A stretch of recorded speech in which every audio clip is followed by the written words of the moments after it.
Chicken pulao ఇలా soft and జ్యూసీగా రావాలంటే ఈ ఒక్క ట్రిక్ ఫాలో అవ్వండి. ఎలా చేయాలో చూసేద్దాం. వాష్ చేసుకున్న చికెన్‌లో కొంచెం ఉప్పు, కారం, గరం మసాలా అండ్ లెమన్ పిండుకోండి. దీన్ని బాగా మిక్స్ చేసుకోవాలి. ఈ మ్యారినేషన్ స్టెప్ అనేది ఇక్కడ చాలా ఇంపార్టెంట్. దీనివల్లే చికెన్ అనేది జ్యూసీగా వస్తుంది. మినిమమ్ హాఫ్ అన్ అవర్ పాటైనా దీన్ని మ్యారినేట్ అవ్వనివ్వాలి.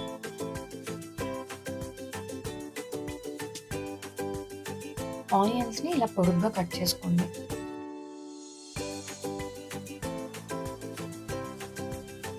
నేను చిల్లీస్‌కి ఇలా ఘాట్లు పెట్టుకున్నాను.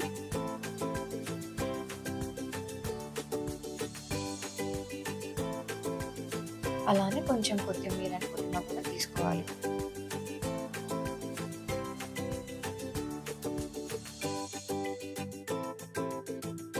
రైస్ వాష్ చేసుకొని దీన్ని 20 మినిట్స్ పాటైనా నానబెట్టుకోవాలి.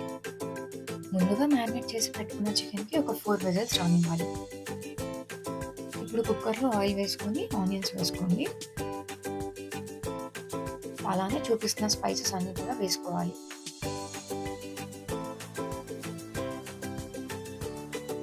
నేను కొంచెం షాజీరా వేసాను. టేస్ట్ అనేది చాలా బావుంటుంది దీనివల్ల.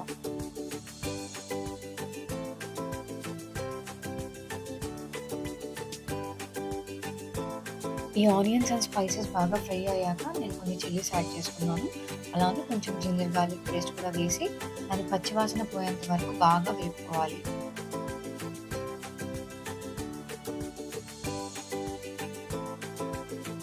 ఇప్పుడు కొంచెం పుదీనా, అలానే కొంచెం కొత్తిమీర కూడా వేసుకోండి. దీన్ని కూడా ఒక నిమిషం పాటు ఫ్రై చేసుకోండి.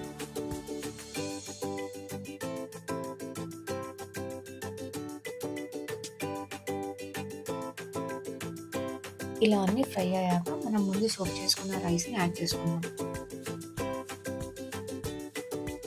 ఈ రైస్‌ని ఆ గ్రేవీతో పాటు ఒకసారి బాగా ఫ్రై చేసుకోండి. అప్పుడు రైస్ టేస్ట్ అనేది చాలా బావుంటుంది అండ్ ఫ్లఫీగా కూడా వస్తుంది.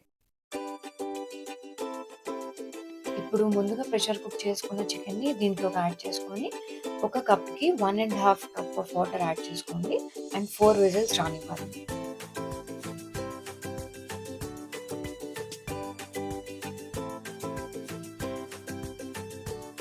ఇప్పుడు కొంచెం ప్రెషర్ పోయాక కుక్కర్ అనేది ఓపెన్ చేస్తున్నా. చూడండి ఎంత సాఫ్ట్‌గా, పఫీగా కనిపిస్తుందో రైస్ అనేది. చికెన్ కూడా చాలా బాగా కుక్ అయి ఉంటుంది.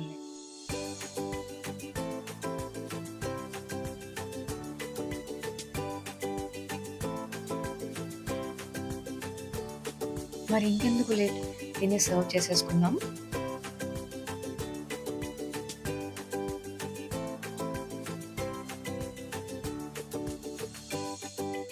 చూసారా రైస్ అనేది ఎంత పొడి పొడిగా ఉందో.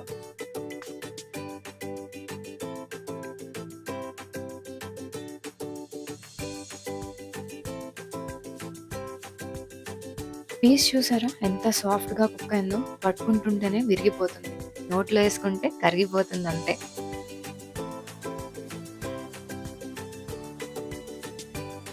ఈ ప్రాసెస్ అనేది ఒకసారి ట్రై చేసి చూడండి. ఈజీ అండ్ సింపుల్‌గా అయిపోతుంది. ఇలానే మళ్ళీ మళ్ళీ చేసుకోవాలనిపిస్తుంది.